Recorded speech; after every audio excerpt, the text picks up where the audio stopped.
గ్రామ పంచాయతీ తొలి విడత నోటిఫికేషన్ ప్రక్రియ స్టార్ట్ అయింది. ఈ రోజు నుంచే ఇటు నామినేషన్ కూడా వేయబోతున్నారు. మరి ఒకవైపు ఇటు బీసీ సంఘాలు అయితే ఒకటే ఆగ్రహం వ్యక్తం చేస్తున్నాయి. మరి బీసీలకు 40% రిజర్వేషన్ ఇచ్చిన తర్వాతనే స్థానిక సంస్థలకు వెళ్ళాలని కూడా ఒకవైపు డిమాండ్ చేస్తున్నారు. అయితే మొన్న రాష్ట్ర ప్రభుత్వం జీవో 46 తీసుకొచ్చింది. మరి అందులో మరి రిజర్వేషన్లు అంటే గత పాత రిజర్వేషన్ల ప్రకారం ఏమాత్రం కూడా ఇవ్వట్లేదు. 23% బీసీల శాతం రిజర్వేషన్లు ఉంటాయి. మరి ప్రజెంట్ 17% రిజర్వేషన్లు అమలు అవుతున్నాయంటూ ఇటు బీసీ సంఘాలు కూడా పెద్ద ఎత్తున ఇటు రాష్ట్ర వ్యాప్తంగా కూడా ఈ రోజు నుంచి నిరసన కార్యక్రమాలు జరుపుతున్నారు. మరి ఇదే విషయంపై మనతో మాట్లాడేందుకు కాంగ్రెస్ సీనియర్ నాయకురాలు వరలక్ష్మి గారు ఉన్నారు. వాళ్ళతో మాట్లాడదాం. మేడం చెప్పండి, మీ కాంగ్రెస్ గవర్నమెంట్కు వచ్చే ముందు కూడా మరి బీసీలకు 40% రిజర్వేషన్ ఇచ్చిన తర్వాతనే ఇటు స్థానిక సంస్థలు అంటే ఇటు సర్పంచ్ ఎన్నికలు కానీ ఎంపీటీసీ జెడ్పీటీసీ ఎన్నికలు నిర్వహిస్తామన్నారు. మరి ఉన్న పలంగా ఈ మొన్ననే ఇటు సర్పంచ్ ఎన్నికలు కూడా నోటిఫికేషన్ ఇచ్చారు. మరి ఇక్కడ కూడా 42% సంబంధించి రిజర్వేషన్ దేవుడు ఎరుగు, కనీసం గతంలో ఉన్నటువంటి రిజర్వేషన్లే అమలవుతలే అని కూడా బీసీ సంఘాలు ఆగ్రహం వ్యక్తం చేస్తున్నాయి. దీనిపై ఏం చెప్తారు మీరు? నేను ఒకటి ఏమంటున్నంటే బీసీ సంఘాలు విజ్ఞప్తి వాళ్ళని నేను ఖచ్చితంగానే యాక్సెప్ట్ చేస్తాను. ఎందుకంటే వాళ్ళు కొట్లాడేది బీసీ ఉద్యమం గురించి. నేను కూడా ఒక బీసీ బిడ్డనే. కానీ కాంగ్రెస్ పార్టీ అనేది బీసీలు అన్ని వర్గాలకు సమానమైన అవకాశాలు ఇవ్వడానికి ఆనాటి నుంచి ఈనాటి వరకు కూడా కృషి చేస్తూనే ఉంటుంది. ఇప్పుడు ఒక విధంగా చూసుకుంటే ఈరోజు మాకు ఒక బీసీ అధ్యక్షుడిని ఇచ్చారు, పీసీసీని ఇచ్చారు. ఇలా డీసీసీలు ఇస్తే కూడా ఎంతమంది బీసీలకు అవకాశం ఇచ్చారు.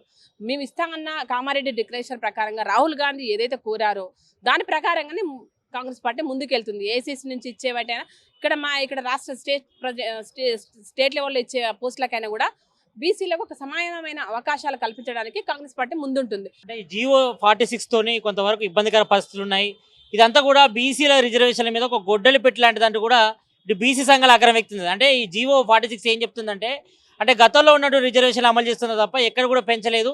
మరి ఉన్న పలంగా అంత ఇచ్చినా కూడా 23% ఉండే బీసీ జనాభా ఉన్న పలంగా మొన్న గ్రామ పంచాయతీ నోటిఫికేషన్లు కూడా 17% మాత్రమే రాష్ట్ర వ్యాప్తంగా అమలవుతున్నాయని బీసీ సంఘాలు ఆగ్రహం వ్యక్తం చేస్తున్నాయి. కాంగ్రెస్ పార్టీ అంటే సర్పంచ్ ఎలక్షన్ల వరకే ఇది పరిమితమని నేను అనుకుంటున్నాను. ఎందుకంటే సర్పంచ్ల వల్ల లేక ఊర్లల్లో చాలా మంది ఇబ్బంది పడుతున్నారు. సర్పంచ్లు గతంలో చేసిన సర్పంచ్లకు కూడా ఆత్మహత్యలకు దారితీస్తుంది. ఇది ఓన్లీ సర్పంచ్ల వరకే ఇది ఆగిపోతుంది. తర్వాత మేము మన సెంట్రల్ గవర్నమెంట్ మీద చాలా ఒత్తిడి తీసుకొచ్చి 42% మేము ఏదైతే మాట ఇచ్చినామో దానికి కట్టుబడి అది అమలు చేయడానికి ముందుకెళ్తాం రాబోయే ఎలక్షన్లలో ఖచ్చితంగా.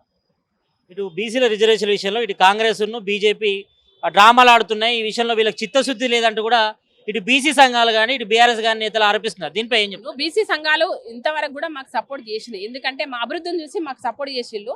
ఈ రోజు 42% సర్పంచ్లకు ఇవ్వట్లేదని వాళ్ళు బాధతో మాట్లాడుతున్న మాట తప్ప మా మీద ప్రేమ లేక కాదు, మా మీద నిందలేయాలని కాదు. ఖచ్చితంగా వాళ్ళకు తెలుసు ఇది కేంద్ర ప్రభుత్వంలో ఉన్న బీజేపీ ఆడుతున్న నాటకము.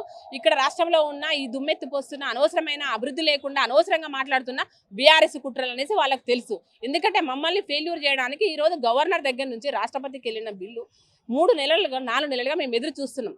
మేము ఎంత బాధపడుతున్నాం, ఎన్నిసార్లు ఢిల్లీకి వెళ్తున్నామంటే దీని గురించే కదా. ఇచ్చిన మాట నిలబెట్టుకోవడానికి నిధులు రావడానికి పక్క రాష్ట్రంలో ఉన్న అన్ని నిధులు వస్తున్నాయి. మా రాష్ట్రానికి ఎందుకు ఇస్తలేరు? మేము చేసిన తప్పేంది, మా ప్రజలు చేసిన తప్పేంది? మేము కూడా 8 మంది మేము ఎంపీలను ఇచ్చినాం కదా తెలంగాణ రాష్ట్రం నుంచి బీజేపీకి. సెంట్రల్ గవర్నమెంట్ మా ఎంపీలు కూడా మాకు అక్కడ ఉంటేనే కదా మీ కేంద్రంలో మీ ప్రభుత్వం అధికారంలోకి వచ్చింది అనేది మా తెలంగాణ ప్రజల బాధ.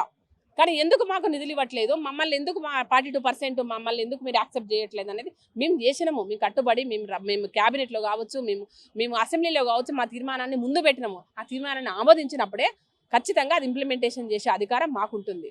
మేము పార్టీ పరంగా మేము ఇస్తామని రెడీగా ఉన్నాము ఈ రోజున. కానీ అధికారికంగా కావాలనేది బీసీ సంఘాలు కోరుతున్నాయి. ఖచ్చితంగా అధికారికంగా అది అవుతుంది. మీరందరూ కూడా అక్కడ ఉన్న కేంద్రంలో ఉన్న బీజేపీని మీరు ఎదిరించండి, మీరు కొట్లాడండి, మాకు సహకరించండి ఆ కొట్లాటకని వాళ్ళకి విజ్ఞప్తి చేస్తున్నాను. డిసెంబర్ 1వ వారం నుంచి కూడా పార్లమెంటు సమావేశాలు జరగబోతున్నాయి. మరి దీన్ని బేస్ చేసుకుని మీరు అఖిలక పక్షాన్ని ఢిల్లీ తీసుకుపోయి అక్కడ ఫైట్ చేస్తారా? మీ గేమ్ ప్లాన్ ఎట్లా ఉండబోతుంది? మేము ఇప్పటికే 2 సార్లు మా సీఎం రేవంత్ రెడ్డి గారు బీసీ సభలు అక్కడ నిర్వహించడం జరిగింది. మేము వెళ్ళినాము, కొట్లాడినాము. ఇప్పటికి కూడా మళ్ళీ రేపొద్దున పార్లమెంటు జరిగే సమావేశాలలో కూడా మేము ఖచ్చితంగా ఢిల్లీలో తిష్ట వేస్తాము, ఖచ్చితంగా కొట్లాడతాము. ఏది చేసినా కాంగ్రెస్ ప్రభుత్వమే చేస్తుంది. కాంగ్రెస్ నాయకులే చేస్తారు అనేది నా అభిప్రాయం. ఎందుకంటే బీజేపీ వాళ్ళు తూతూ మంత్రంగా వాళ్ళు ఏదో దేవుళ్ళను గుళ్ళను ఏదో వాళ్ళే ధ్వంసం చేసుకొని వాళ్ళే గొడవలు సృష్టించుకొని వాళ్ళు పూట కలుపుతున్నారు. ఇక బీఆర్ఎస్ఎల్ వాళ్ళకైతే వాళ్ళు అసలు ముఖమే లేదు, ఎక్కడ దూయించుకోవడాలో వాళ్ళకి అర్థం కావట్లేదు. అద్దం మలగొట్టుకొని అందులో కొంత చూసుకొని తల ఒక ముక్క పట్టుకొని తిరుగుతున్నారు. నేను ఏమంటున్నంటే ఏది చేయాల్సిన మేమే, ప్రజలకు ఏది అందించాల్సింది మేమే, ఏ అభివృద్ధి చేయాలన్నా మాకే అది సాధ్యమవుతుంది. కాబట్టి ఆనాడు ప్రాజెక్టులు కట్టింది, ఆనాడు చెక్ డ్యాములు కట్టింది కూడా కాంగ్రెస్ ప్రభుత్వమే. అది గుర్తుంచుకోవాలి ప్రజలు. ఈ రోజున బీఆర్ఎస్ ప్రభుత్వం మాట్లాడుతున్న మాట, ఆ రోజు చేసిన బీఆర్ఎస్ ప్రభుత్వం చేసిన మాటలకి ఈరోజు మా ప్రభుత్వంలో వాళ్ళు మాట్లాడుతున్న మాటలకి అర్థం ఉందా అని మాట్లాడుతున్నా. నిన్న ఎమ్మెల్యే కౌశిక్ రెడ్డి మాట్లాడుతూ ఇటు ఇసుక దందా కోసమే ఇటు హుజరాబాద్లో చెక్ డ్యాములు కూల్చేస్తున్నారు, బ్లాస్ట్ చేశారు, జెనెటిక్ బాంబులు పెట్టి పేల్చేస్తారంటూ కూడా నిన్న కౌశిక్ రెడ్డి హాట్ కామెంట్ చేశారు. దీనిపై ఏమంటారు? నేను ఏమంటా అంటే కౌశిక్ రెడ్డి ఏ రోజు కూడా ఒక్క మంచి మాట మాట్లాడలేదు. విధవన్నారా విధవాన్ని నేనంట, అసలు రాజకీయాలకు పనికిరాడంట. ఒక్కసారి మీరు పాత మాటలు వినండి. ఆయన ఒక ఎమ్మెల్యే గెలవడానికి ఎన్ని నాటకాలు ఆడిండు. ఒక భార్యను, ఒక చిన్న బిడ్డను కూడా ముందు పెట్టి ప్రజలను వమ్మి చేసి గెలిచిన కౌశిక్ రెడ్డి మాటలకు విలువ లేదని నేనంట. ఫస్ట్ ఆఫ్ ఆల్ అసలు వేస్ట్ ఫెలో అంట. నేనైతే తెలంగాణ రాష్ట్రంలో అలాంటి ఎమ్మెల్యే ఉన్నాడంటే నాకే సిగ్గు అనిపిస్తుంది.